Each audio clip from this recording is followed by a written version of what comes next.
I occasionally think how quickly our differences worldwide would vanish if we were facing an alien threat from outside this world. And yet, I ask you, is not an alien force already among us? Ladies and gentlemen, welcome back to the show. I know a lot of you out there have been waiting and asking for this one, so I'm happy to announce my guest today is William Ramsey. William, thanks for coming on. Great to be with you. Thanks for having me. Yeah. Tell everyone a little bit about yourself and what you do if you'd like. Well, I was kind of like an old lawyer. You know, I was a lawyer at one point. I worked in D.C.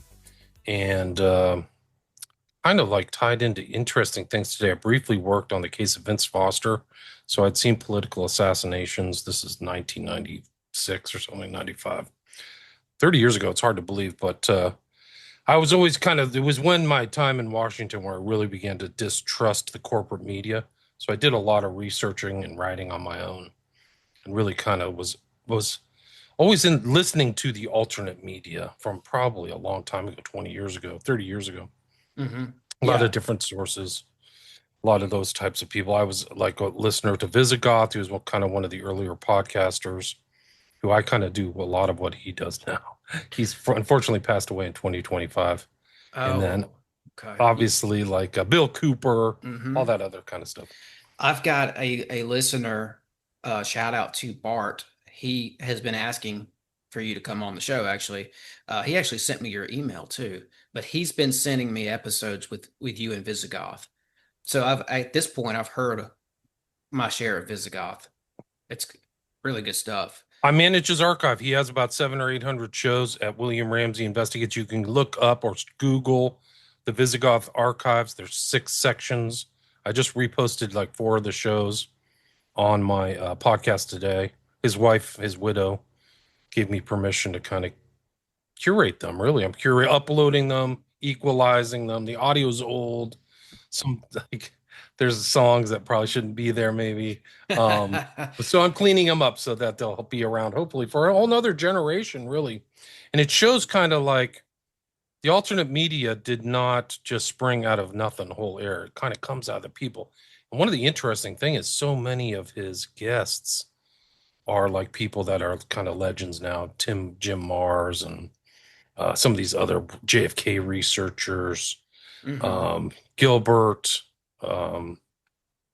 just so many other people that are on there, stories about, cryptids and things like that. Like he was really doing a lot of different stuff back at those times. And, that his thing is the grassy knoll. It's basically a story about the JFK assassination or a reference to the JFK assassination. Yeah. So parapolitics, he was a parapolitician at the time without really having that kind of, that term affixed to his name. Right. Yeah. I mean, yeah, it's important to remember that a lot of you guys paved the way for the alternative media space. Some of us came in, in 2020, which what was that really about, right? Was that, it's times like these, we were talking about Charlie Kirk earlier, and it's times like these where I reflect back on the psyops of recent years and, look at 2020. I'm like, what was that all about? Was that a failed attempt at a takeover?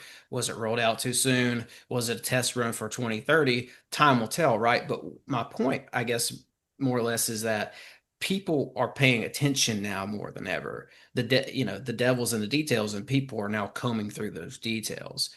It's not just lone wolf Bill Coopers and everybody else as well, but there's a lot more people. I mean, my Instagram feed, of course, I try to stay off of there as much as possible, but my Instagram feed is nothing but conspiracy now. It's like Charlie Kirk this is the first time I can remember where conspiracy theorists outnumbered the normies. Yeah, it's not really an accurate term. It's some kind of legacy term is that term. That's why I don't use it, because it's actually just independent researchers and things like that. But I've been around, the technology has changed. A lot of like his recordings were done over the phone. So there was no streaming like this or the software. I mean, you had to kind of go back through different things. Now the StreamYard is kind of like, or Zoom. But back then, you couldn't do this. So I think the technology has really facilitated this stuff. And even outside of the censorship, it's really been this technology has really increased and shown what a clown show the corporate media has always been. It's just populated by idiots and losers and garbage people. And even the TV is going to just die and basically die on the vine because I don't know anybody smart who watches TV anymore. So you're seeing a change, and people want that. They don't want to be talked to or be zapped with 20 minutes of corporate ads every hour. You probably get a lot of ads, but still, it's not the same ones. And they're just the propaganda. So, like, the TV is really a mind control, low level hypnotizing device. And it's really dangerous, actually, to sit in front of a TV. A lot of people don't know that because you're passively doing this. A lot of the researching thing is back and forth. It's much better. So things have changed. I think people have kind of adapted to these new changes very well. And then that's really the power of the marketplace, is really the marketplace of ideas, is people who are actually doing the work, that are have integrity or trying to tell somebody, are going to create and generate an audience, and people who aren't are trying to just kind of, titillate people. I mean, there's a place for comedy or anything else like that, but I mean, I think the truth will out. People like the truth. So that's kind of, I think, what I like about this new media. It's Yeah. really not alternate anymore. I don't even know if it's alternate anymore. I know I struggle with the terms too. It's like, what do I actually call this whole thing? It's like the conspiracy theorist term and the all. I struggle with the terms. I kind of stick with them for now because it gets the point across. But yeah, I'm with you on that. It's exciting. It's an exciting space to be a part of. People are hungry for the truth right now, and they want authenticity. And I think that's what I don't know. I get a lot of emails and people seem to comment on that. They like the format. They like it when you go over an hour and you go into that 2 hour mark because there's you the longer these shows go on for, the less there is to hide. If It's you true. had something to hide, right? So of course I come in here and I'm just like I'm an open book. Like I'm just going to be myself here as I am off camera. But you can't keep that facade up for very long if you have one for 2 hours, you know. And these topics too, like the topics that are pressing. I mean, wow, like just this whole thing that we're seeing right now out there in the media. You mentioned it before the show, like they seem to like that lone gunman aesthetic, you know.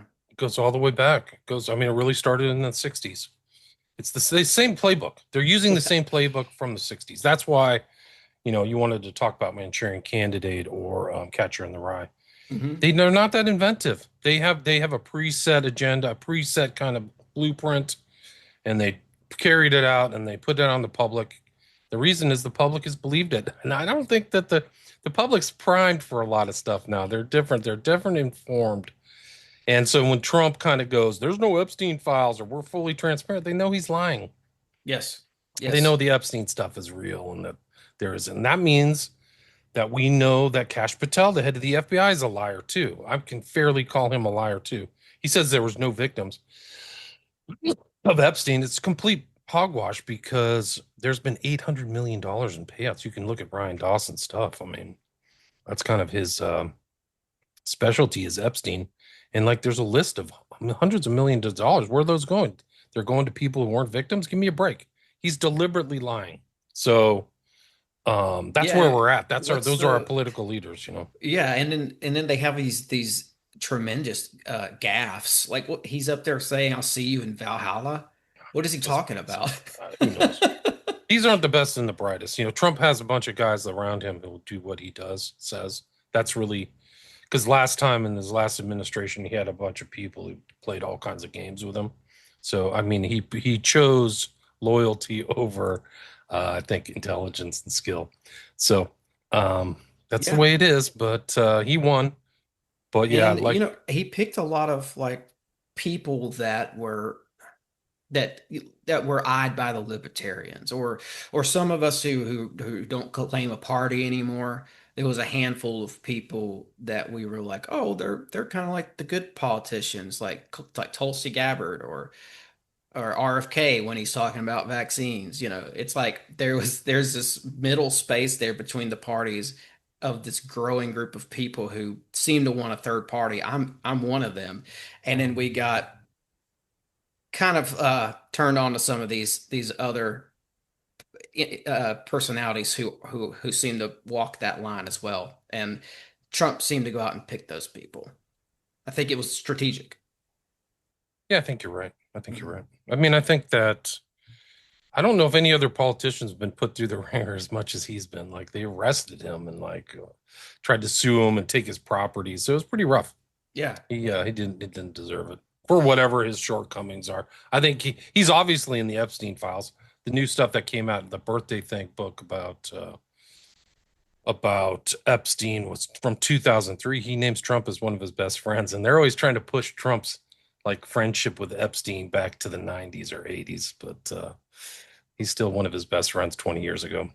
I would guess there's a couple things in those files, two or three major things. That's why they just cannot, or they feel like they cannot release them. And I do feel like there's more to the Trump Epstein relationship. I Oh yeah, I don't I think don't so. know that he was involved with, underage minors and all that, but they they were talking about something in all that old footage. They knew each other. They were talking about something. There was a Yeah, relationship. there's a relationship there. I mean, there's pictures of Epstein at Mar-a-Lago, and Right. Epstein has now worked with very dark, very intel people. I mean, Yeah. Ehud Barak and his Ghislaine's dad is like a full-on Mossad superhero, really. I mean, the guy's amazing. I don't think he's good or bad, but like Robert Maxwell, his real name Yeah. is it's a Western name he adopted. He's actually had like three personas or something like that, but his real name was Abraham Souls or something like that. I can't Oh, remember what it it's was. rather Yeah, he Jewish. has a very totally Jewish last name. Like Yeah. he survived World War II. Like this guy, like his whole family was wiped out. Like it Hmm. was very dark. Like dark stuff happened to him. That sounds like intelligence to me. Sounds like a number one intelligence personality. Oh, the thing is that he was super smart intel kind of guy where he had relationships with MI6, the KGB, and the CIA. So he's like playing the intel game, super spy stuff. I think there's that. That's one of the book. Martin Dillon is like the death of a super spy. He was really a super spy, brilliant Hmm. guy, real piece of real jerk, and personally a jerk. He like looted a pension fund for hundreds of like millions of quid or what is it? The British coin or whatever. Like he just Hmm. did horrible stuff. But he was involved in exporting Jewish people from Russia to Israel. So that was kind of like facilitating the return of the Jews. He also ran a publishing house, and the MI6 said they gave him the money to start Pergamon Press. So he's kind of controlling a lot of scientific publications and keeping an eye on them too. Like all these scientific publications are coming across his desk, and like legions, like thousands and thousands and thousands of stuff. Back when that was more important, and then he was involved in the nuclear program affair. I forgot the name of the guy, but like he was involved in getting him arrested. He was kind of a Jewish whistleblower against what they were doing in the Negev desert, which Hmm. still isn't acknowledged. So he Yeah. was involved in all kinds of stuff. And his Yeah. daughter is like a super. He, Jeffrey Epstein is just the front. He's not that smart. You can just see his birthday book. He's resolutely middle class or lower middle class. He's from that background. His buddies are driving taxis and stuff. It's Well, Ghislaine who's the smart one. Yeah, she went to yeah. I could see that Maxwell family bringing Epstein into the whole Mossad milieu in the first place. And like you something I thought about something when you're talking there. You're talking about how Maxwell was the super spy, and I agree with that. And he's even a triple agent, right? He's Oh, he's definitely a quadruple agent. He's quadruple definitely a agent. quadruple agent. Well, Yeah. I thought about Oswald when you said that, because how did Oswald had all these Russian ties, and how was he going back and forth in the Soviet Union anyway? Like he was clearly, I would say Oswald was at least a double agent, right? And I think He was involved in different things at a very low level. He was way over his head. But I okay. think he was a CIA agent and involved in the FBI. The whole Fair Play for Cuba thing, if he infiltrated that was a COINTELPRO, co-intelligent program. but it was run by the FBI. It was run by Hoover.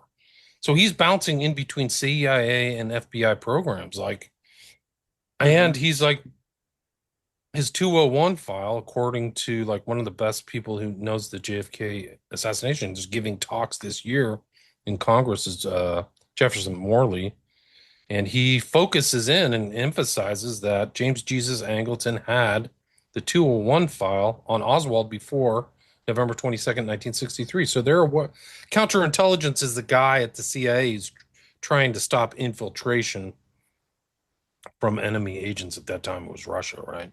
So he's got this thing on Oswald. They let Oswald back in the country. The book Hmm. to be read about Maxwell is Robert Maxwell, Israel Super Spy: The Life and Murder of a Media Mogul. Okay. Yeah. Well, the more I look into this sort of thing and the JFK assassination with the likes of Oswald and Guthrie and all those, um, Guy Bannister, I should say, it's like, yeah, were they low level? Were they in super deep? I don't know, like the status, but they seem to have these cross intelligence agency um, connections, like you mentioned You there. can, it's in, if you watch Oliver Stone's JFK, I always use these kind of films as backdrops. People watch the films and they know what's going on. They don't really read as much anymore. But the intro to that film is basically Bannister, an ex FBI guy who's all over Intel, his secret society stuff. And that's what he was like worried about this guy, Martin. They were really, what Garrison was trying to do is establish a personal relationship and or nexus between Bannister, Ferry, Shaw, and Oswald. I think he did it. And so there were sightings of all this stuff. Oswald going into Bannister's office, coming back out, people seeing Oswald with a bunch of anti-Castro Cubans and just all this stuff. Like it's all there in the film. It's really interesting too, because I think it's interesting to see how good of an understanding um, Stone had at the time. But there's a lot of people in that film who were involved in the JFK investigation who played like partial figures. There's this guy Willem Oltmans, who was a European journalist. He's featured in there. He plays de Mohrenschildt, and then Garrison plays one of the judges, so he's in there. So I think a lot of these. I think Robert Grudin is another known JFK researcher who is in the court scenes. So it's almost like Oliver. So it's not portrayed to the public as how important these guys are. And William Oltmans, according to a book, Oltmans was a gay dude who was like a lover of de Mohrenschildt, who was bisexual. But it's there for like the JFK, you know, nerd community. Like Yeah. it's such an important event. That's why Well, people are so involved, obsessed with it, and the enormity of the lie that's there. But yeah, oh yeah, yeah, for sure. The enormity of the lie. Love that terminology there. That's very applicable. But what do you think about that? Like, we'll get into this Manchurian Candidate here soon because I mean I think we're kind of talking about that anyway in so many terms. But like, what do you think about the Oliver Stone film? Was that is that something to be taken at face value? think so. I think it's an introduction. Mm, People could criticize it like they're leaving out this fact or it's not emphasizing this, but I don't think that's his gist. I think his gist was to counteract the narrative that Oswald was a lone nut and that there was a larger, broader conspiracy, and this is why. And that's why they had the very kind of end speech with Costner. It's a rousing speech. He looks at the audience. They're just trying to portray the important. JFK is still vitally important.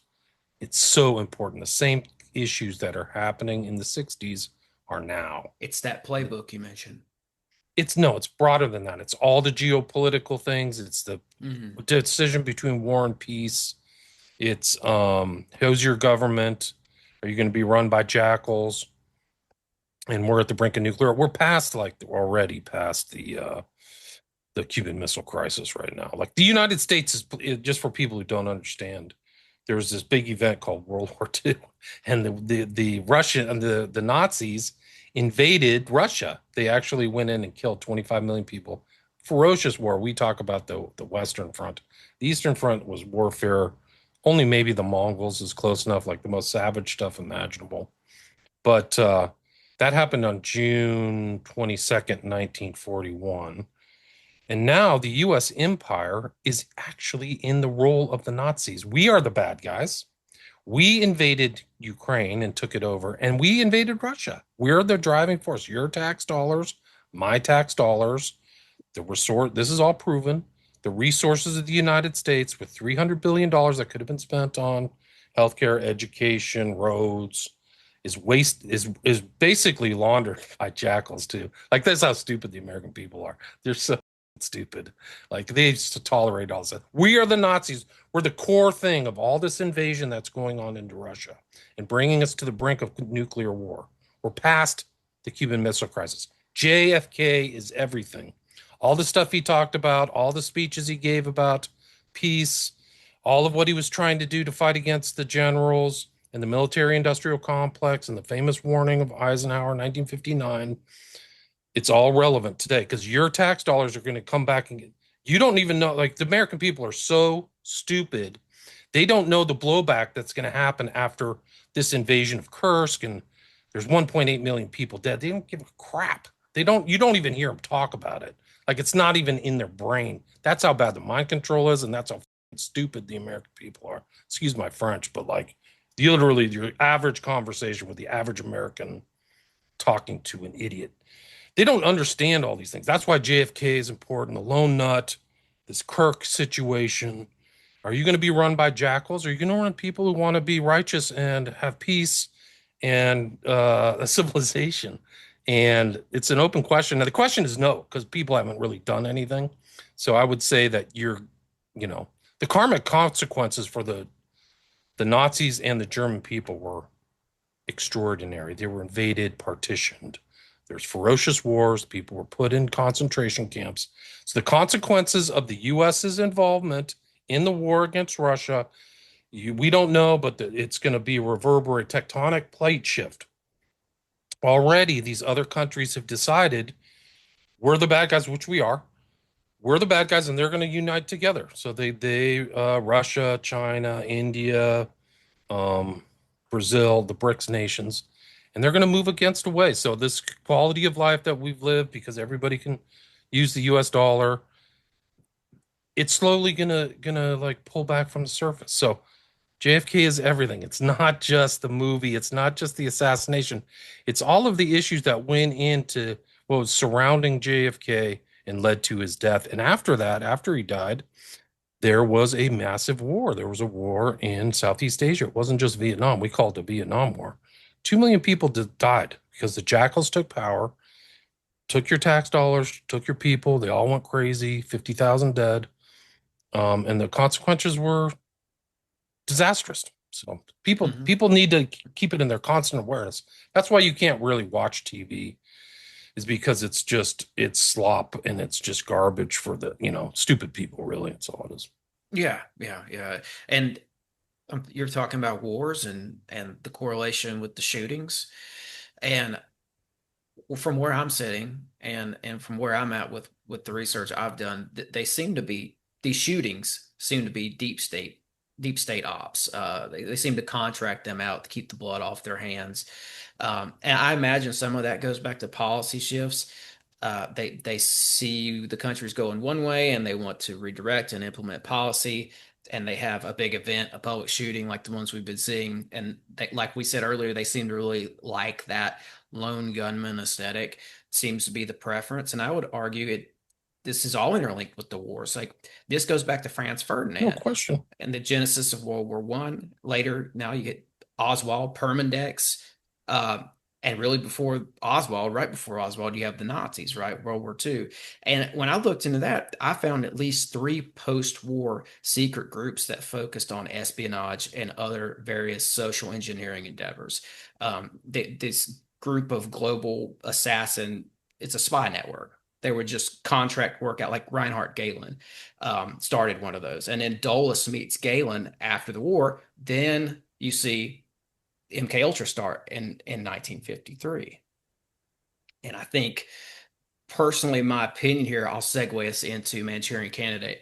Personally, my opinion here is that 1953, 1954, the Eisenhower administration and the Dulles brothers come in and they just set up the world. They set up the state of affairs. and that JFK would walk into, right? These programs had been running for nearly a decade at the moment JFK was killed. So you've got the post World War II world of government and shadow government being set up by Dulles in collaboration with Nazis.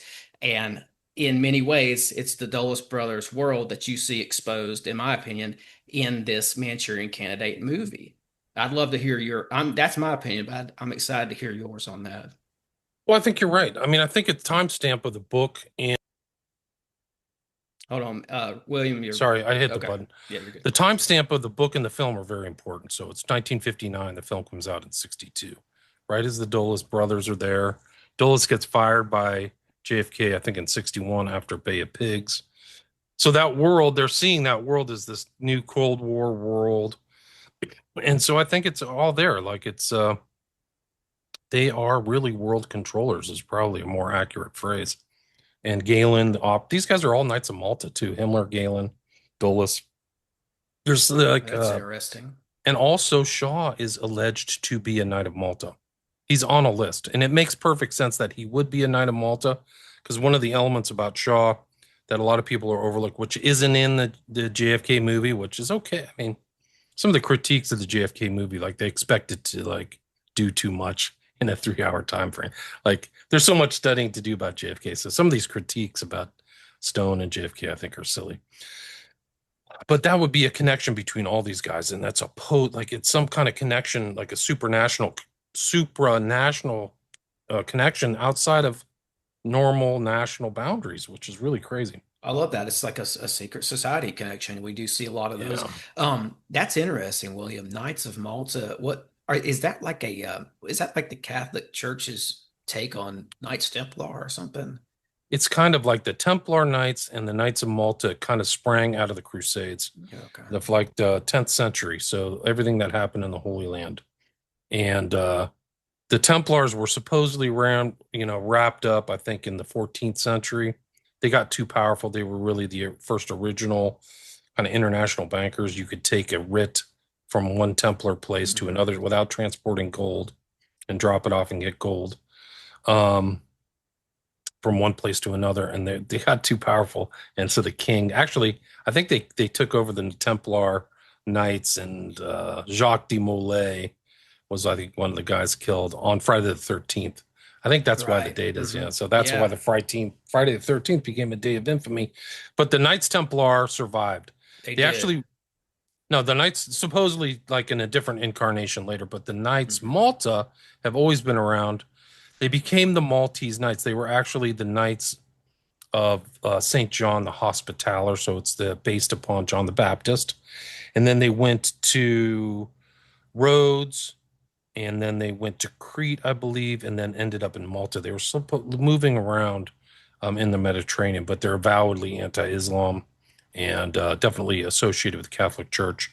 And one of the Holy Roman Emperors, I think it was Charles V, granted them the Maltese island as to be their kind of central place, which it still is today. So all these knights and are buried there in the church there, and I think it's Valletta is the city within in the Maltese island.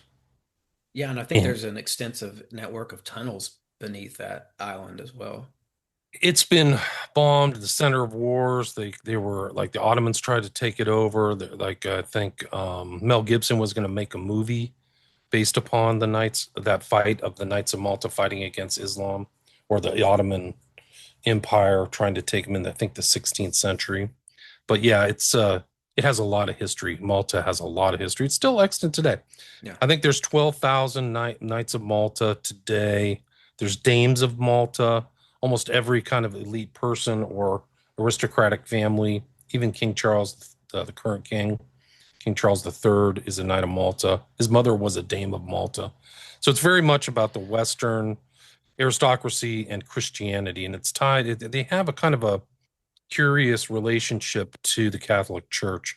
It's actually kind of like an international thing with its own passports, and they kind of, yeah, they have their own Knight of Malta kind of center in Rome.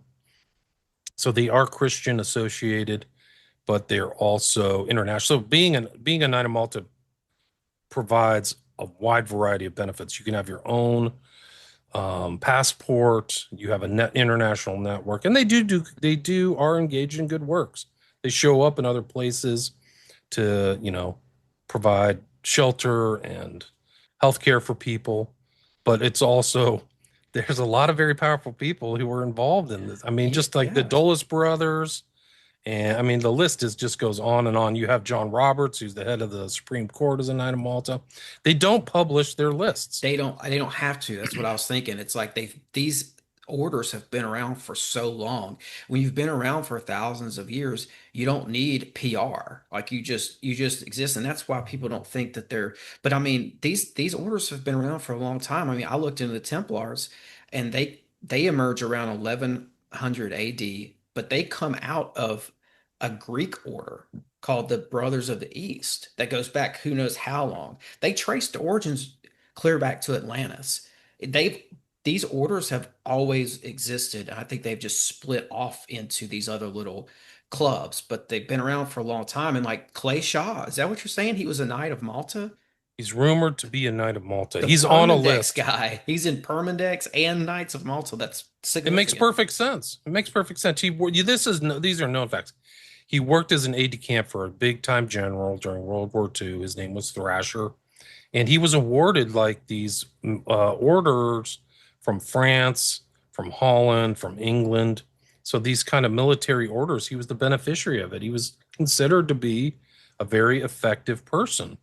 And there's pictures of him. Like I can bring up these pictures. Like he's in his military thing, so he has a military connection, like so many of these other people, to World War II. Basically, he was a Thrasher was responsible for getting all of the resources and military things for Operation Overlord, which was the invasion of northern France in June of 1944. Yeah. So he was involved in a very important element of that war.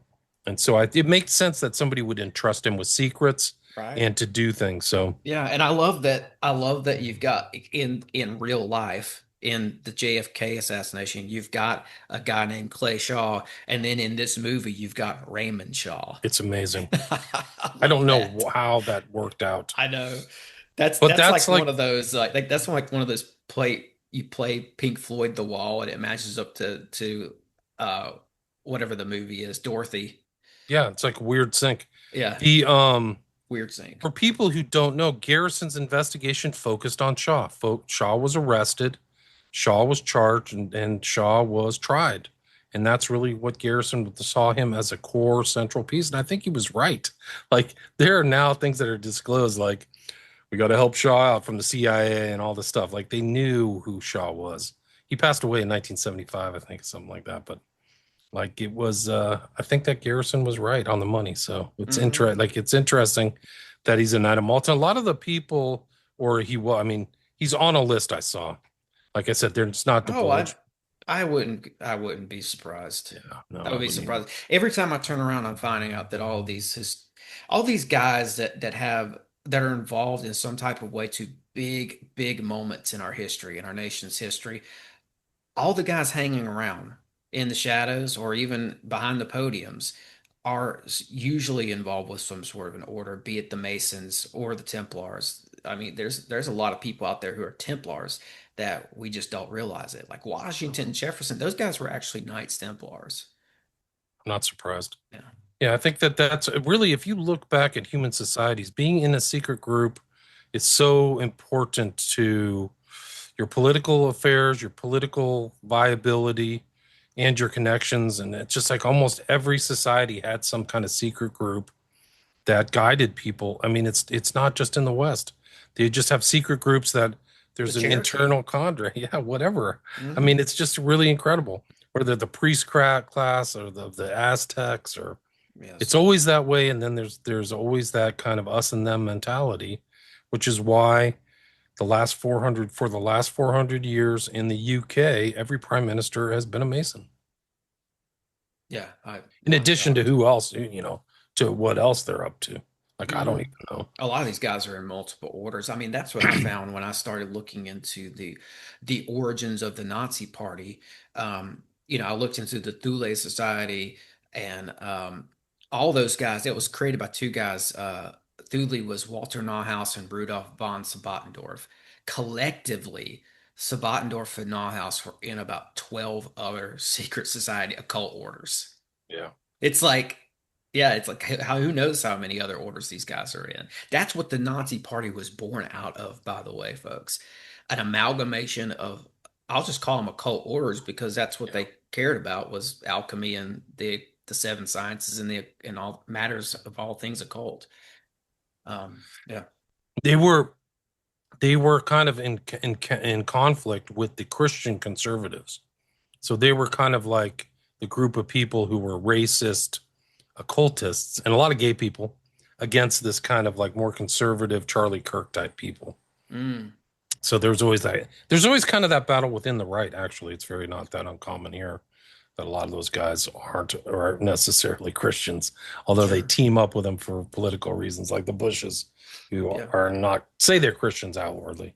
Yeah, there's this strange facade of Protestantism in this country that a lot of these politicians seem to like to cling to. It's like, why does Joe Biden feel the need to say that he's Catholic? That guy's nothing morally, right? No, It, it's totally it, moral. so it's like, why do they have the need to claim some sort of a Protestant faith? And it's like you go all the way back to Washington and ask that question. Like, why did they do this? Because when you look into what those guys were really interested in, it's not there. That Christian faith is not there. It's just something that they put on for the camera. I don't know. I haven't quite figured it out yet. Yeah, I think that they have to do it for votes. I mean, that's who they're talking to. It also is a good shield for being a moralist. Like, I'm a Christian, guys, just like you. Let me in, you Mm, know. I don't all think for I sure think Trump votes. is fake. I don't think Trump's a Christian. No, I don't think He so says either. it. He holds the Bible up like a prop, and he's always talked to things. And now he got into office, and it's back to warmongering, baby. Let's He move up was, the Department of Defense to $1 trillion yeah. budget. Come on. Oh yeah, I know. Yeah, you just give it some time, you see what these guys are really about, right? And Yeah. but he was in the church in New York. I looked into it at one point. Trump was, and it's like a kind of a watered down like social. Justice Church or something. Yeah, well, yeah, the guy was really into Swedenborg. The pastor was. So there you have that Interesting. occult influence seeping in there in the back door, but it's still there nonetheless. Swedenborgianism influenced Joseph Smith too. Oh So yeah, yeah, very much. yeah. Like heaven's real, people are having sex in heaven, and they're real, and you're living life, and it's like the same thing. It's just like Yeah, life carries on there. Trump's pastor wrote a book. I'd have to look it up. I don't remember it off the top of my head, but the principles in the book mirror Swedenborg. Interesting. It's wild. Uh, Yeah. So yeah. Anyway, that's a whole yeah. nother story, Anyways, but it is interesting, this kind of Shaw thing, and I think also the concept of war. I think that Charlie Kirk was against the Iranian war, or mm, against striking Iran again. So this is like, well, this is our agenda. We're gonna, Iran has to go, or we want to have regime change. And if Kirk is not on board, like, guys, we need to have the whole squad, walking in lockstep, and this is all right. So Kirk may have mm, been like a little ruffled some feathers. In all these assassinations, almost everyone going into the 60s to the present, to Vince Foster, to Charlie Kirk, there's some kind of buildup. It's always kind of, and that's what a lot of Charlie Kirk's friends are doing to their benefit, talking about Charlie Kirk, is like there's tension in behind the scenes. There's people's feathers are getting ruffled. People are getting pissed. People are screaming at each other. There's talks like, and there's usually some kind of meeting before Vince Foster was murdered.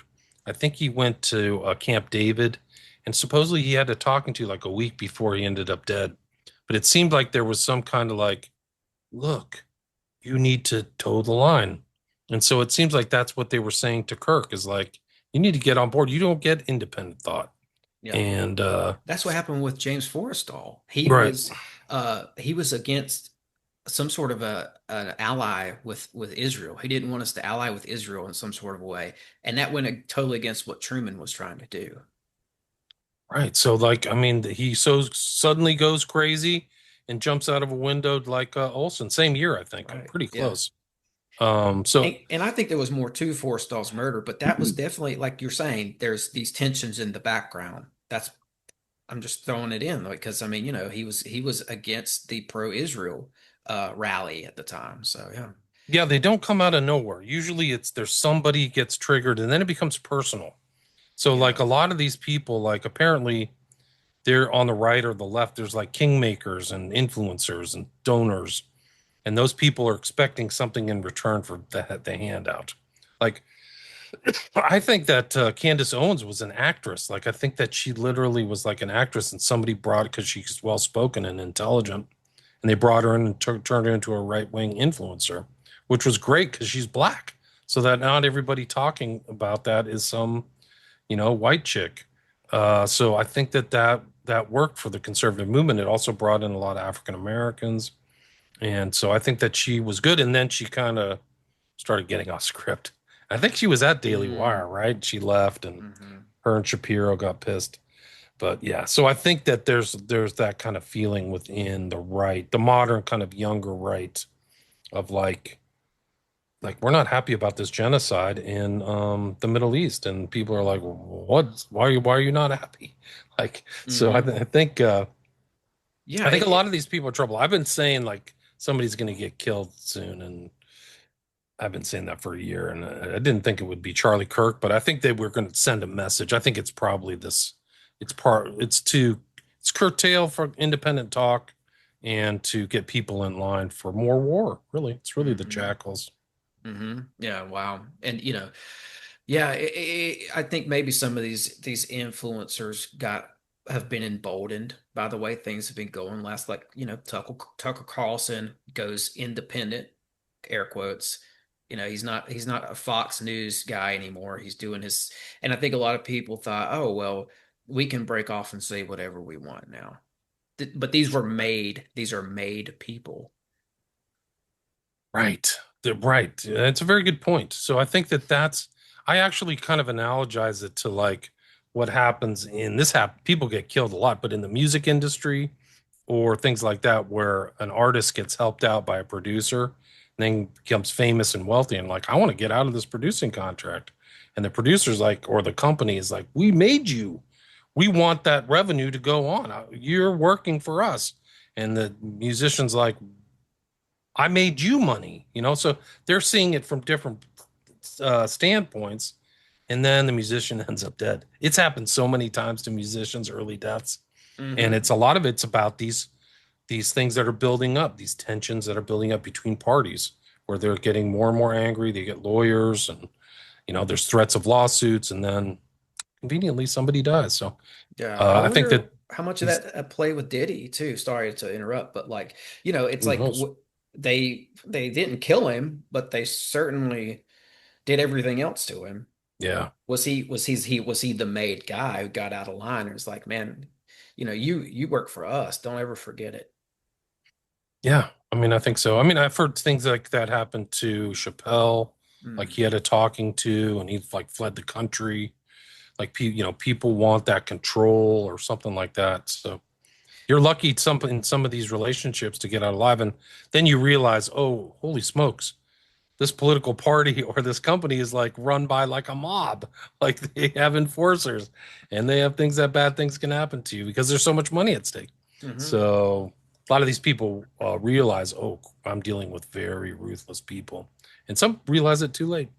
Yeah, and that's Hollywood too, right? At least back in the day, it was certainly a mob industry. I mean, I imagine there's still some of that lingering around.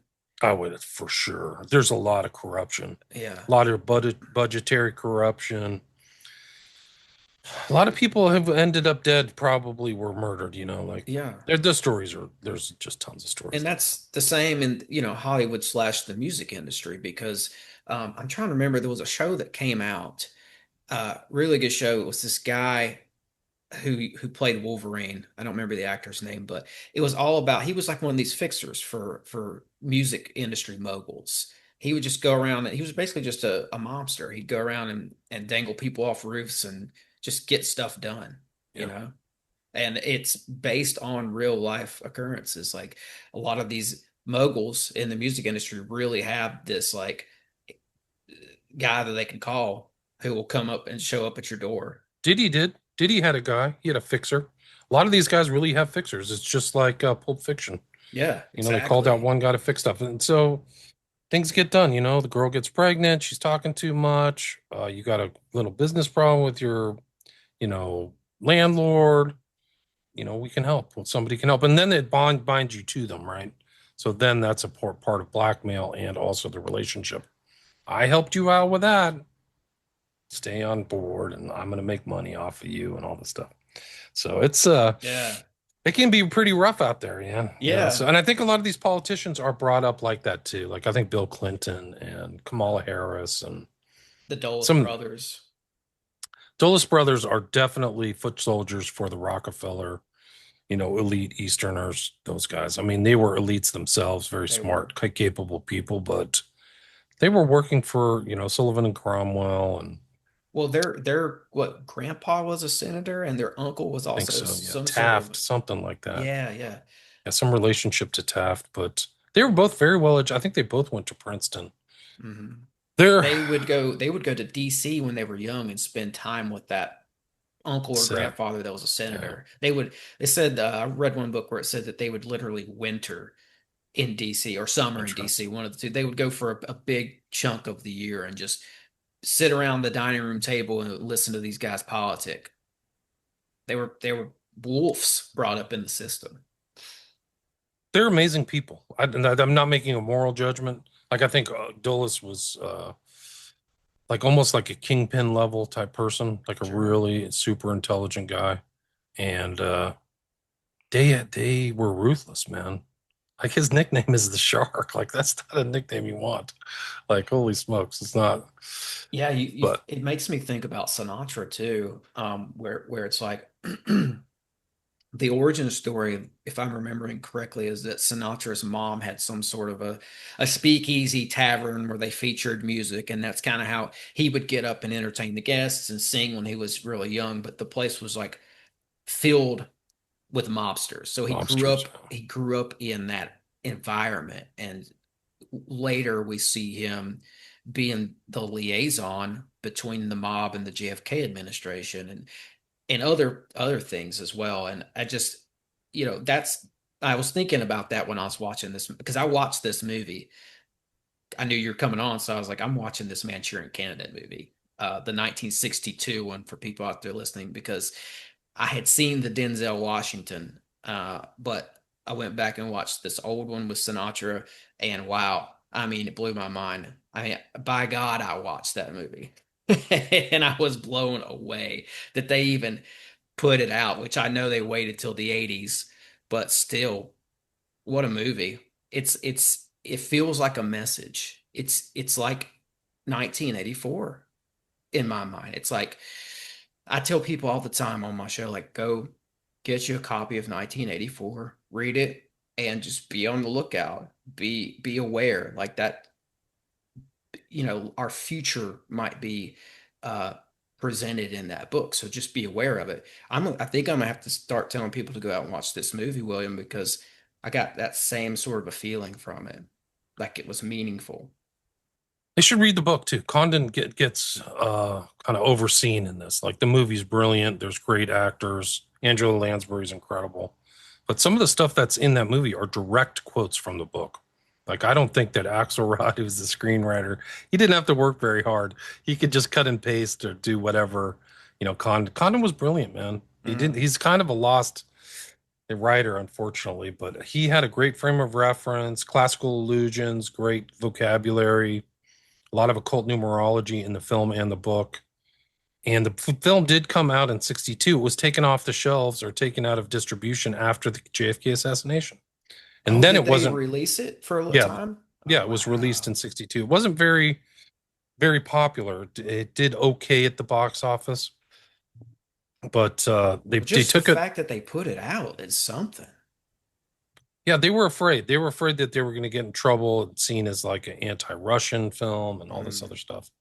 I don't think they knew what was going to happen a year later, but it rhymes with the Kennedy assassination. There's absolutely no question about it. No question. And all the information in there, like they had a very The guy's name was William Joseph Bryan. He's friends with Sinatra. He's friends with F. Lee Bailey. He's friends with Melvin Belli. He's friends with a lot of like celebrities in Hollywood, and he's the consultant behind the scenes. And I think he put in a lot of his visual uh, indicators. He's a brilliant guy, totally dark, evil person too.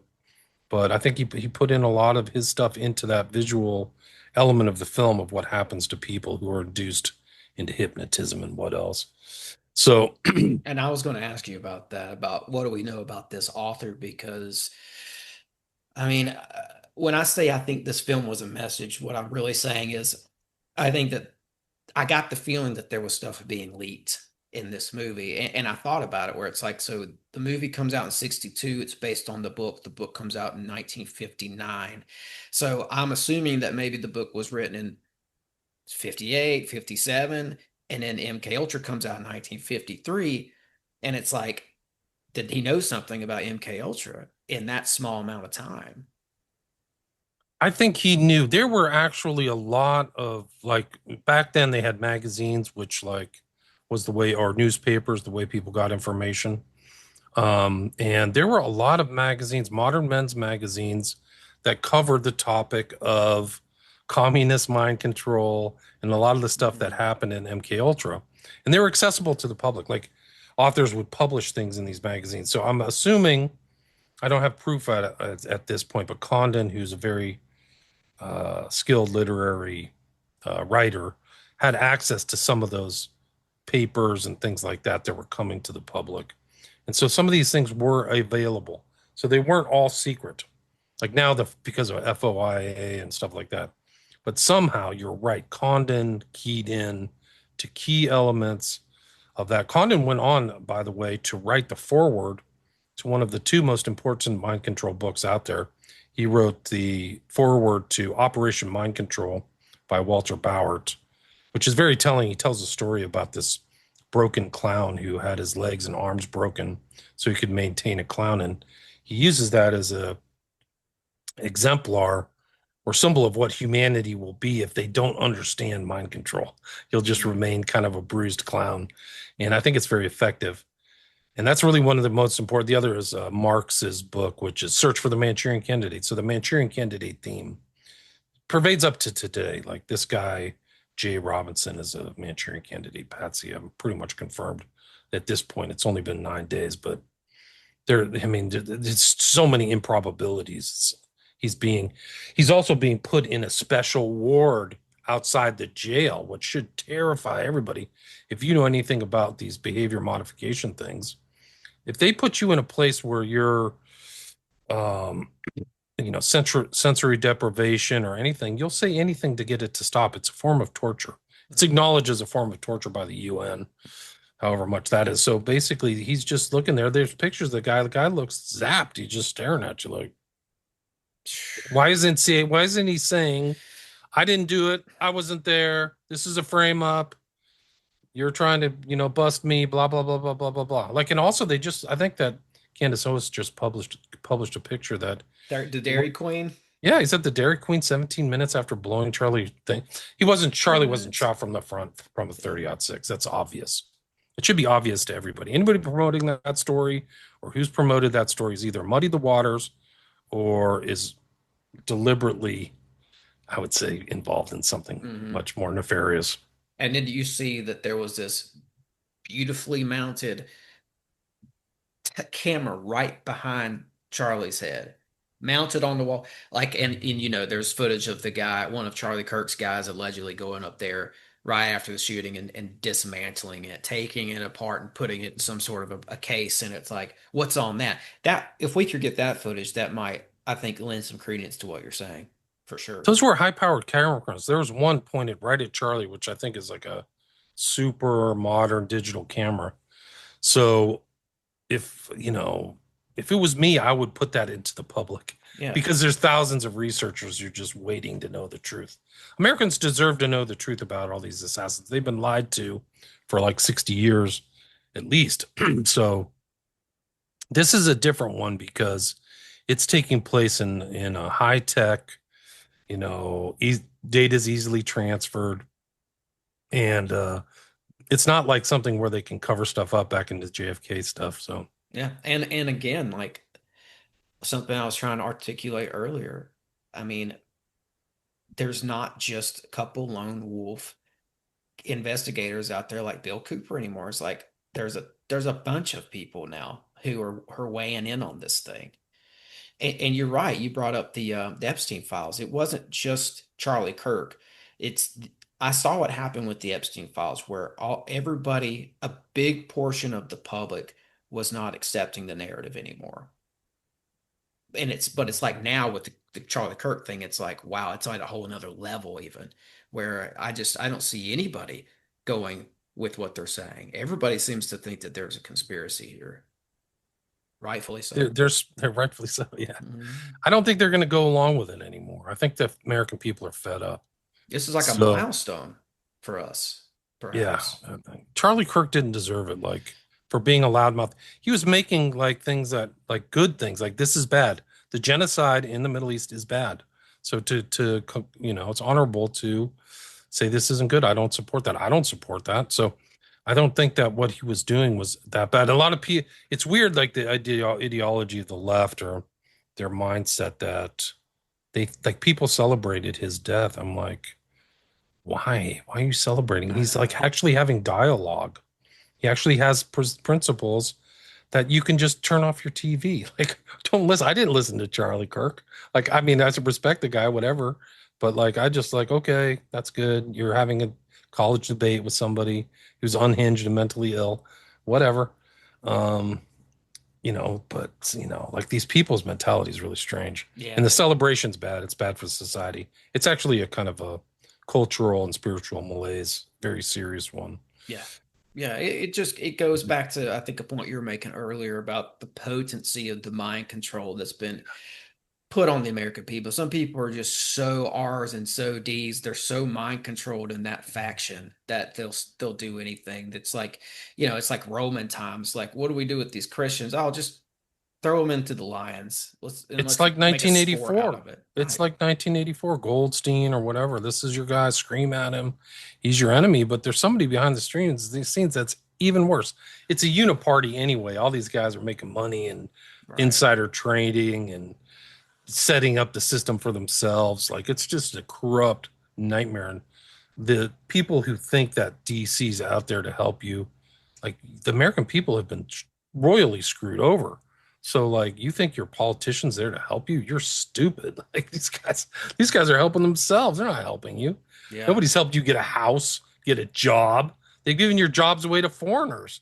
They've given houses and better loans to other people who don't even pay into the system. Like you're getting raped and you put up with this. You think that the Republicans are your enemy? you're, It's you're yeah, it's so stupid. It's true. comical. It's It's so true. comically stupid. So the mind controls there. Yeah. Conditioning, operant conditioning. I Mm, think what they will never get to is that some of these political parties at the top, they have behavioral psychologists that are very skilled and know what to do. They know how to get people to do stuff and then not even acknowledge there's like techniques that they're using on members of the horde of the political parties that they don't even know is happening. Double bind kind of scams and constant repetition of phrases, safe and effective. Like the right. whole like COVID's another example of a massive global mind control operation. So I think you can go back to Manchurian Candidate and the MK Ultra in the 50s and behavioral psychology to see how important it is to our day-to-day lives here in 2025. There's just absolutely no doubt about it. Yeah, Understanding no these doubt. techniques, yeah. No question. No question. And I think that's why the film was as potent as it was for me. Because the Charlie Kirk stuff happens, and then a couple days later, I watch this film, and it was very potent in that regard. Because I'm like, wow, this is kind of summing up the situation right now. And it's not just right now. It's like you said. I mean, this goes back to the 60s. This goes back to JFK. You said the film rhymes with the JFK thing, and I agree, especially in the latter part of the film where they show the guy going in and sort of scouting out the location where their political rally is going to be, and he's looking for where am I going to set up with my gun, and it's just as I'm watching it, I'm thinking, wow, this is so spot on that somebody, Charlie Kirk. yes, so this is what happens. It's like they're just showing you what happens. I don't know how did they manage to be that spot on? It's and was like my real question here is like it made me see Sinatra and JFK almost in a different light. It's like, were they doing this? You know, everybody says Kubrick releases information, leaks information. Was this some sort of a leak on their part? Yeah, it's kind of like a disclosure. I think so. I think Mm. it was. If you look at the film in the contexts of other films that came out that Frankenheimer was involved in, that JFK was involved, JFK was involved in greenlighting this film. So he knew he and Sinatra were close friends. They had to kind of like separate because Sinatra's mafia ties were becoming more apparent and the JFK administration was anti-mafia. They sent Marcello, who's like the mafia boss of New Orleans, to Guatemala. His brother did. It's kind of it's like a backstabbing thing too because their dad was kind of mob connected in his own way, and the mob helped him get elected, according to like other historians in Chicago. So this was kind of like one of their. They alienated a lot of their support, so it's not surprising that they were targets of assassination. But the the book, JFK was he liked to read. He read a lot of spy novels, and this he had read Condon's book. And Sinatra was at Hyannisport, the kind of family compound for the Kennedys, and they decided that they were going to make it. And so Sinatra, close friends of Kennedy, gets the okay greenlit out of L.A. by some executive Kennedy knows. They apportion $2.2 million for it and start shooting it. They get Frankenheimer, who has TV experience, to be the director, and then they film it. It gets released in '62, and then Frankenheimer goes over to direct another film that JFK is involved in called 7 Days in May, which is about a military coup in the United States. And the title refers to the 7 days that the coup is taking place. And it's in my slides, but basically JFK was involved in making that. This is also kind of a disclosure. This is what he was going through. Was like he was having all these conflicts with intel people and military people. And he actually went to Hyannisport one weekend so Frankenheimer could shoot on the White House grounds. There's actually scenes of Kirk Douglas on the White House grounds, being, shot in this film, this fictional film, which actually cuts closer to reality because the military is also involved in the JFK coup. It's not just intel people. There's a lot of people involved. It was almost like I think that Garrison uses the death of Julius Caesar as an exemplar, where they're all involved. They're all involved in the killing of him. They all dip their blood to share Right. guilt, and I think that all these guys did the kind of same thing. Yeah, yeah, because So yeah, when you, or at least in my situation, my experience when I researched JFK and the assassination and all the surrounding figures, like I just kept there was a convergence of many different worlds there, whether it be the mob or the aerospace or the military or politicians and the different factions of politicians. You know, it just seems like everybody, big oil, was everybody, there's all, everybody. it just shows the interest of how many powerful factions there are involved in politics. There's an underground faction mob. There's the military industrial complex, kind of like a mob. There's the intel people. There's the military people. There's, big business is involved. So there's so many things that are happening. When the spigot goes off, like after JFK dies, they go back to Vietnam. It's right there in JFK movie. Like they just turned on the spigot so that the tax dollars go to this war and all these people who are involved. Johnson was a major shareholder in one of these companies, and when he died, he was worth like $250 million because he was making money from the Vietnam War. Like that's how corrupt he was. So they knew a lot of these assassinations. They know who they're putting in place, and you see that in a very creepy way with Kirk because after he got done, people are like, guys, they didn't even wait till he was buried. Not until Kirk was buried. They literally said, we're going to do the same thing, but they're probably going to do the same thing without anything anti-critical of Israel or anything anti-war with Iran or anything that questions the military industrial complex. So you see the same thing.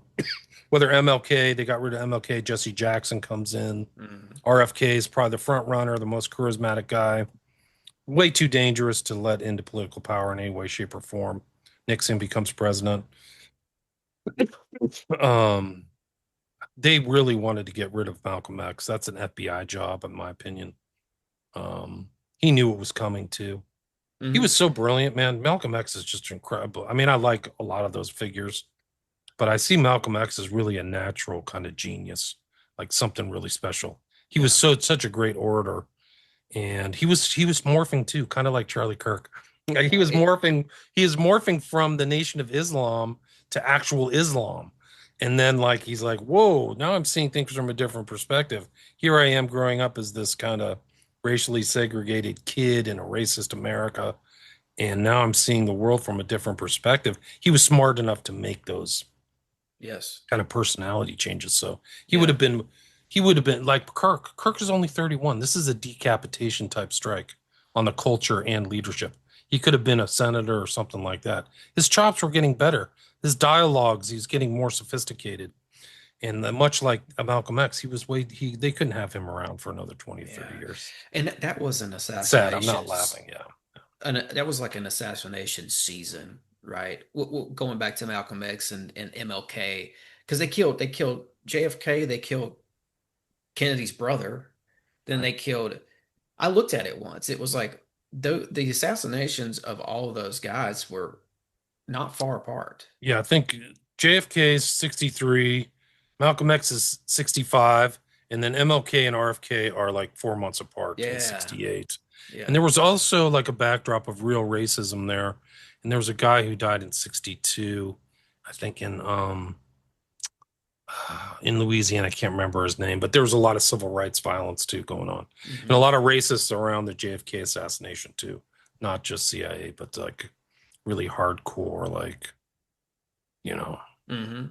uh, You you know, know, I was, like thinking about this film too, and just uh, if what if this was them putting out some information on the activities of CIA and the Dulles brothers and even that Eisenhower administration who that perpetrate a lot of things that we've been talking about. Like they would have these CIA wars that would help their stock money, help their stock in United Fruit, and all that sort of thing. They had private wars going on that helped line their pockets. And yeah, then it's real fascism. Like it's actually real yes, it's fascism. actual, yeah. And then behind the scenes, you've got the MK Ultra program running. It starts around, 53, I guess. And then this movie comes out, and it's like, was this JFK's weird type of way of exposing the Dulles? I think so. I thought maybe not directly to Dulles, but I think that it's hard to fathom or imagine that he didn't have access to some of those secret documents. We know he looked at the Northwoods document, which has been released, which is this crazy plot and plan to like blame Cuba and blow up planes and stuff like that. But what else did he see that we may not know today and which he couldn't disclose, like just through his office? So I'm thinking that he had to have at least a glimmer.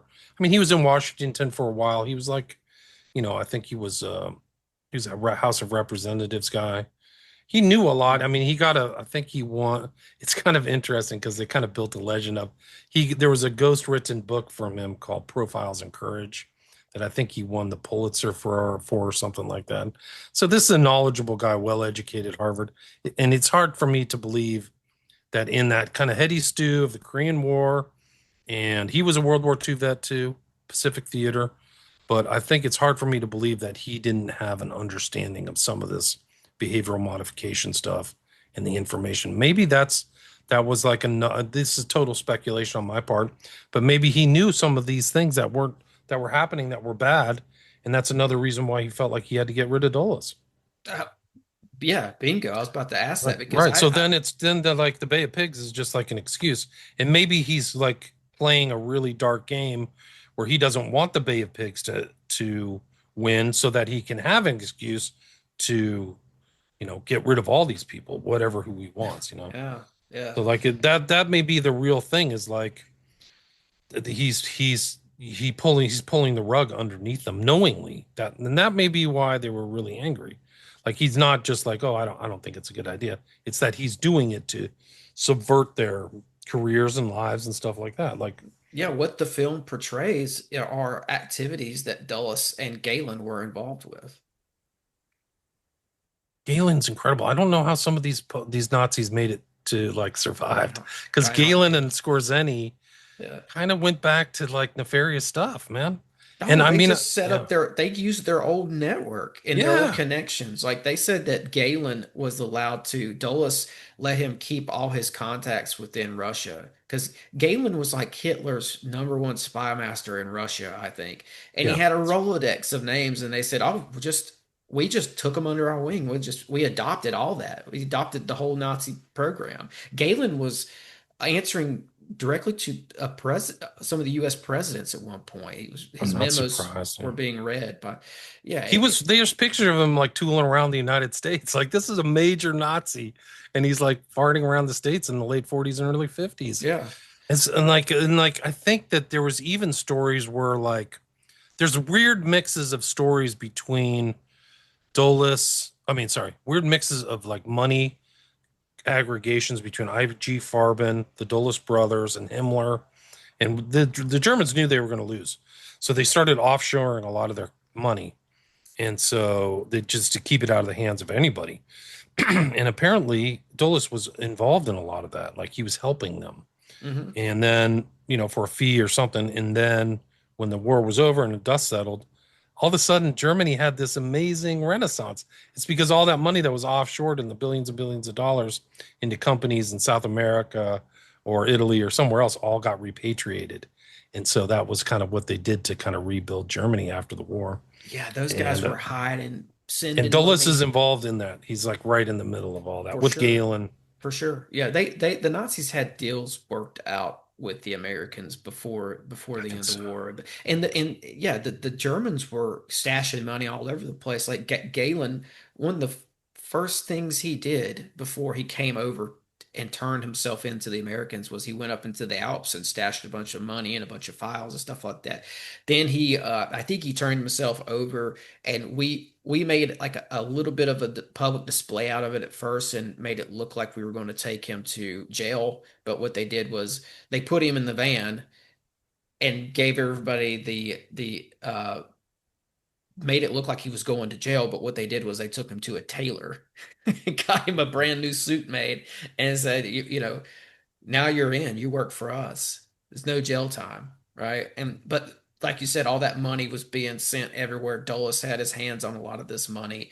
They had that Nazi guy who went down to South America, Martin He had a Bormann. lot. Yeah, a Yeah, lot of them. But Bormann Bormann. had like billions, they said.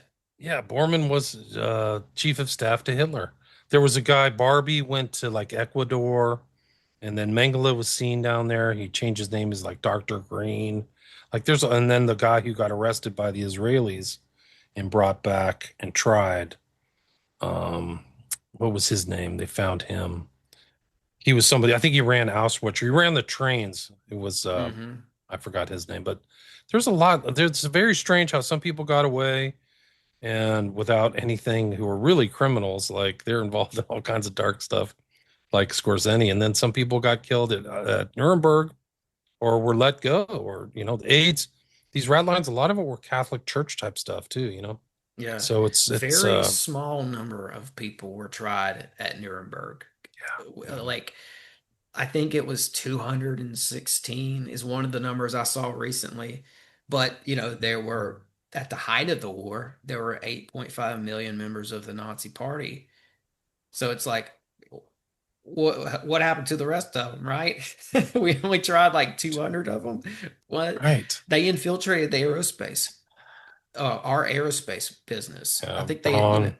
Von Braun and all those guys, He's just one of many. Braun was just one of many. yeah, yeah, they infiltrated the whole thing over here, and I often wonder if that's not what Eisenhower was talking about, warning about, uh, when he was talked about the military-industrial complex getting too powerful and all that. Was he talking about the aerospace Nazis?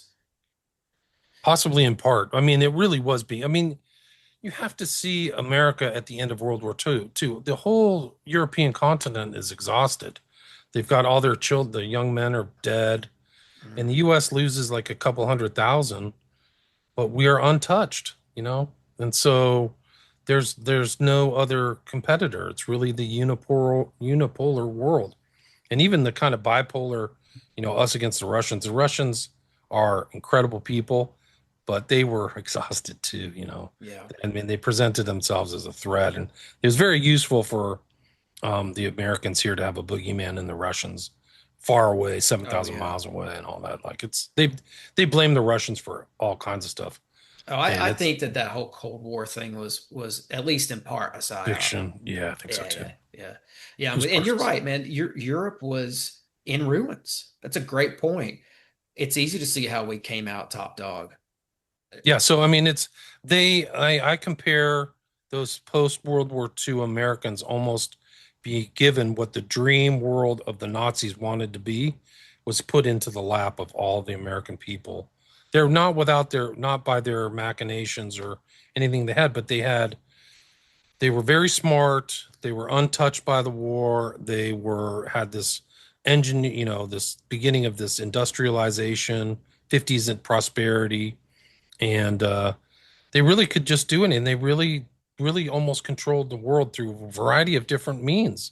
Like the Hmm. CIA is very important in putting people in and out of power all over the place.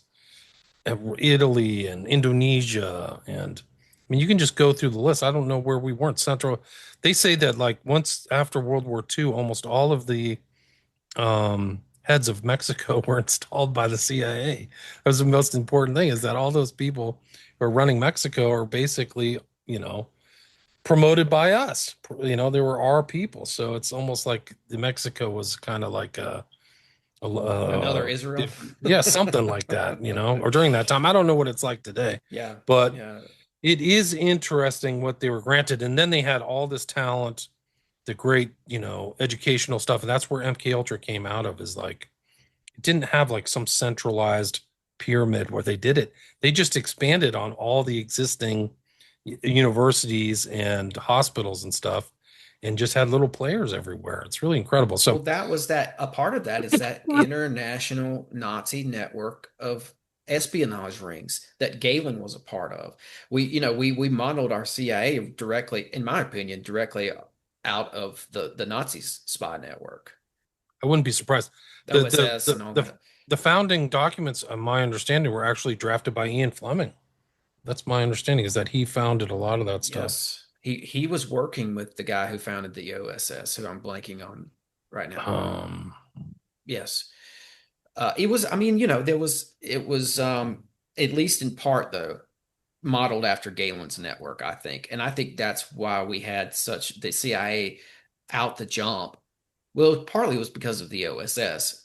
This guy brought in a bunch of uh, monarchs and monarchs' kids. They were all like rich kid spies, kids of spies and kids of like politicians who were in that original OSS with all these Nazi back channels. So the network was almost already there, and we just took it over and added to it. I'm not surprised. Yeah, I'm not surprised. You know that Dulis's son claimed his dad was a Nazi? I didn't know. It doesn't Yeah, he surprise did. me. He's not a great reliable Oh. source, because he had a pretty serious head injury Mm-hmm. in the Korean War, but he, like, later on in life, said like, my dad's a Nazi, blah blah blah. So I don't know Mm-hmm. if it's true or not, but Well, he certainly worked with them. That's what my research there's showed. no question about it. No There's question. absolutely no question Yeah. about And you were talking about something with JFK. And too, I think like what we're talking about here is this is the world that JFK stepped into as president. This is it. Right? Yeah. a lot of what he had to deal with was this CIA milieu. Um, and we were talking about, what was JFK really getting his hands on behind the scenes as far as intel goes? And I thought about something, if we talk going back to this movie, going back to JFK's friendship with Sinatra, and there was a lady named Judith Exner who was like a liaison between She knew Sinatra. Giancana. She knew, yes, Giancana. she knew Sinatra, she knew JFK, and JFK was using her as a liaison to go between him and the mob, and they were just passing notes back and forth, like envelopes with stuff in them back and forth. It was, yeah, Giancana, the Chicago mob boss, right? And she said that she looked in one of the envelopes and it contained blueprints for a spacecraft. So this quickly gets bizarre, right? This gets like then you find out that the sons of the head of security for General Dynamics break into this Judith Exner's house a few days surrounding the Marilyn Monroe killing, and then General Dynamics gets a contract to build Pine Gap, which is like Australia's like UFO base, essentially. I try to remember like Roswell sort of a thing. And it's like, so now this gets bizarre real quick when you add in like this aerospace or secret space component. It's like, why was JFK? I mean, I think JFK and Giancana were passing all sorts of intel back and forth, but just the fact that there's spacecraft in there, that's wild. That's wild. Bannister was involved in some UFO sighting in the 50s. Have you ever heard of that? Right. I've heard Yeah, that. so Yeah. so it was either Roswell or something else. I can't remember. They said that he lived right outside of Roswell. He lived in New Mexico, not far from Roswell, when the Roswell 1947 crash occurred, and he was put in charge of some sort of UFO investigation for the FBI. I So, mean, it's amazing. There are amazing characters around this. That's the other element of the JFK assassination that I think just like people marvel at. It's like Bannister's really interesting, Ferry's really interesting, Shaw's super interesting, Oswald. Like they're surrounding this really important event. All these characters are just like their connections and they're pregnant with meaning or something. But like Bannister is like really strange. Like he's a member of the Court of Jesters, and like I think he's a Mason too. I forgot. Like he's just like Oz, all these crazy stuff before 63. Like he's a retired FBI agent. But it's a ton of connections. one of the things about Bannister, he was a character witness for David Ferry. So this is like connecting them together. He's a character witness for David Ferry, and David Ferry's morality kind of civil suit against Eastern for, I think they either fired him or there was something. They commenced some proceeding because he was gay. And Bannister is a character witness for this guy. So he's supposedly like a conservative FBI kind of guy, but what's he doing with this dude who's like always with teen boys? Like it seems to always be around teen boys. Well, that was Hoover as well, right? Hoover's over the FBI, and they said he had a gay Tolson, like I think one of his second in commands was his gay boyfriend, lover, or whatever, was Clyde Tolson. I think that's apparently what Roy Cohn had on him, is that Cohn was gay and he knew these guys would go dress in women's clothes and do all kinds of kinky stuff. And I think that's apparently what the mob knew. And that's why Hoover said there's no such thing as a mafia, right? Like it doesn't exist. Much like, Cash Patel says there's no such thing as that. Where's the Epstein victims? There's no Epstein victims. I can find them. I can just go get Google on. There's tons of victims. Yeah. I mean this secret, all this stuff, it's secret military funding, aerospace, secret technology, mobsters. It's quite a collection. And like that group of characters with Bannister and Shaw and Oswald and all that looks to be like a program that was run by this George Joannides character. Do you know? I'm sure you know. I know his name. Yeah. I mean, they're always asking for his stuff, and a lot of Jefferson Morley is really like keyed into Joannides as a central figure, and they're trying to get his FBI files or something like that about that guy. Apparently, he was seen at the RFK assassination, or there was a claim like that. Bannister, by the way, was involved in investigating the Maury Island incident, an alleged UFO sighting crash near Tacoma, Washington in June 1947, predating Roswell by about a month. Hmm. Where witnesses claim saucer-shaped objects spewed debris that damaged a boat, killed the dog, and injured a boy. The FBI ultimately deemed it a hoax, with witnesses Fred Krisman and Harold Dahl admitting the story was fabricated. Yeah, yeah. 1947, big year for this. What we now call the UFO phenomenon. Big year. A lot of you've got Roswell, of course. You've got Kenneth Arnold. Those both in 47, and then you've got this third Maury Island incident. Of course, it's been called a hoax. That's the mainstream narrative. I did look into it at one point years ago, and there's good argument that it wasn't entirely a hoax. I don't know what it was, but something seemed to have happened there, something strange. Um, Fred anyway, Krisman, the guy from the Maury Island incident, was called by Bannister as a character witness. Interesting. So he's yeah, involved in JFK too. yeah, yeah.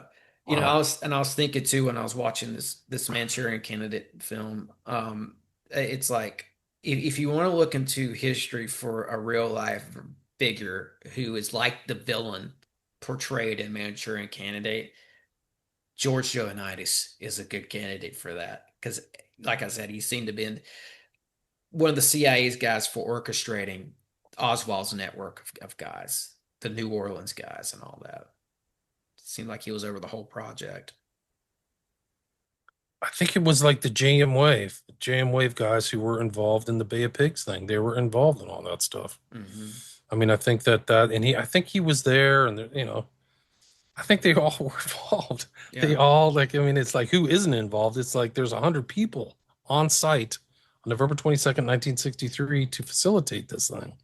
Like they all knew it's just a giant conspiracy. It's not like one guy.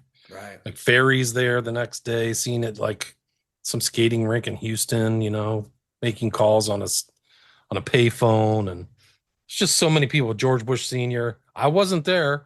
I was at a meeting 10 miles away. So like his lie is almost like a joke. It's almost Mm. like an inside joke. I wasn't there. I was just staying in Whiteford, which is 10 minutes outside of Dallas. Like it's just like all this stuff. Nixon has weird connections to it. It's just like they're all there. Johnson's on site. Yeah. Oh, He's like yeah. in the back. Yeah. And apparently, like there's like little details, but his one of his long-term friends wasn't JFK, but it was the guy riding in the front with JFK. And there's a rumor, I don't know if it's true, maybe some JFK like scholar can let me know, but it's that he instructed his hitman Mac Wallace to kill him, to kill like one of his former buddies. Wow. Who was the governor of Texas? It was I forgot his name, the guy in the hat in the Yeah. magic button hit. But anyway, so it's like just Johnson could It's not stop, couldn't help himself. Yeah, yeah. He's an interesting component with all this as well. I mean, it came out later that he had a hitman Yeah, actually on Mac Wallace. His payroll. name is Yeah, Mac yeah. Wallace. Yeah. That's it. Yeah, there were 7 dead people around him before the JFK assassination. He was under a lot of pressure, and a lot of things were coming out about him. So for him to like facilitate it, he was definitely a beneficiary because he didn't get busted. He went in clinically insane, almost like Macbeth. And they spent $1 million on psychiatrists to heal him, and it just wouldn't work. Like he was like tormented, like he was Saul or something, or just like a Demons. demon possessed person. He was kind of a demon. Wow. So it's almost Yeah, like the curses game. he blackmailed his way into VP. The Kennedy brothers didn't want him. They didn't choose him. It was blackmail.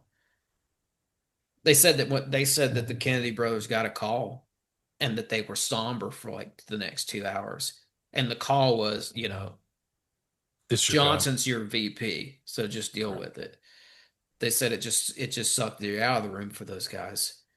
Yeah, Um, I mean, it's just all kind. I mean, just so many crazy he's stuff got about him. those oil and aerospace connections as well. And Sure and does. and then there's another I don't remember the details on this, but I read this. The guy that Kennedy was on his way to talk to. So he was doing the drive through Houston or Dallas. Was it Dallas? And the day he was shot, he was in Dallas, He right? was in Dallas. Yeah, Yeah, shot in so Dallas. he does that, and the next thing on his schedule was to go talk to some guy who's an aerospace. guy who probably knew about the UFO stuff as well. So yeah. But Interesting. when you look into these suspects, right, the characters, it's almost as if they have a few of these guys ready to go, ready to take the fall. These There's no criminal gunmen. question. Yeah. There's no question because the same thing happened in Chicago. And I forgot his name now. I've done a show on it on William Ramsey Investigates, but they had a patsy, it seems like, and he had the same kind of background, military background, lone nut. He was in this thing. Hmm. JFK got warned off of Chicago. Somebody said, "Hey, something's happening in Chicago. Don't go there." And so he came up with an excuse where he was sick. And so then he traveled. I think they tried to get him in Miami too, is my understanding. So there was like the agenda was happening. Like it was like the years of the killing JFK were real. Like, and probably is probably one of the more ruthless aspects of JFK is that they were trying to get him so that once they got him in a place where they could commit the act, he is like, there's no way he's coming out of this freaking triangulated kill shot alive. No way. Yeah, which is why they would have So, had multiple gunmen there to make yeah, they sure couldn't. make Yeah, sure the job. Just like Oliver Stone says, nothing could be left to chance, and they're right. Sure. Yeah. They had multiple Oswalds around. Like there was guys who had passports and stuff saying their name was Lee Harvey Oswald. There was one that famously like walked into a bank and shot the ceiling just so he could be arrested. He That's didn't, not Oswald. His name is Nagel, Nagel. He's but an interesting guy in but himself. he Yeah, had. They said he had identification that said Lee Harvey Oswald on him, I on didn't his know that. person. I Yeah. didn't know that, and I'm not surprised. And I know he knew Oswald too. Hmm. There's a really good book called "The Man Who Knew Too Much." It's about him. Yeah. Yeah. Yeah, It's and good I forget stuff. the author. Like so many guys, like it's almost like blowing dust off the past because so many other great researchers and authors have been out there grinding books and putting them out, and they didn't have the technology like we have today. But thank God for all those people, and I tip my hat to all of them because people like me can go back through and read them all. You know, the stuff Hmm. about Oswald and the CIA and all the FOIA documents and the man who knew too much about Nagel. And you get that whole kind of triptych, that whole broader view, the wide angle view of what's going on in the world and what led up to why they did it, why they killed JFK, and what Hmm. happened after. Yeah, yeah, because we're all living in this world that's been shaped by these events. Are these political assassinations? And Charlie Kirk is literally 9 days ago. Right, exactly, exactly. People should really go watch it. Did you have some slides that you wanted to show? I got to run. Okay, I'm at that's 90 okay. minutes. Yeah, I Yeah, until maybe next time. that's all right. I figured maybe we weren't going to do that, but I just wanted to ask just in case. Um, I have tons of slides. I've got tons of videos. I got a whole slide thing on Oswald. oh, I cool. mean, I've done a lot. I've got like 40 hours now about all this stuff. So I got to compile it and put it out. Yeah, yeah, yeah. That's great. You got a couple words on Catcher in the Rye and close this thing out. Yeah, Catcher in the Rye. Where's this book come from? Why is it important? The lead character, Holden Caulfield, has no redeeming values, but it's been read by 65 million people. And then Hinckley and Chapman had an obsession with it for some reason.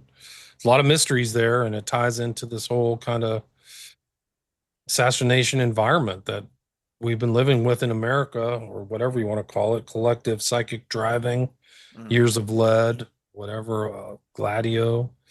But those two guys are really interesting in their own right. So it's yeah. that's it. You can watch my shows. I've done a lot of shows on Catcher in the Rye, Manchurian Candidate, at William Ramsey Investigates. You can go to my Patreon. I have a lot of posts there. It's only $5 a month. You can watch all 5 of my documentaries. And all my books are available on Amazon, or you can get them at my website, William Ramsey Investigates. Excellent. Thanks. I think you just nailed it all, right? You have anything else you need to point people towards? Okay. That's it. All right. Yeah, great conversation, William. I appreciate All right, you Tim. coming on. Yeah, nice talking to you. You too. As always, break the mold, conquer the realm, and thanks for listening.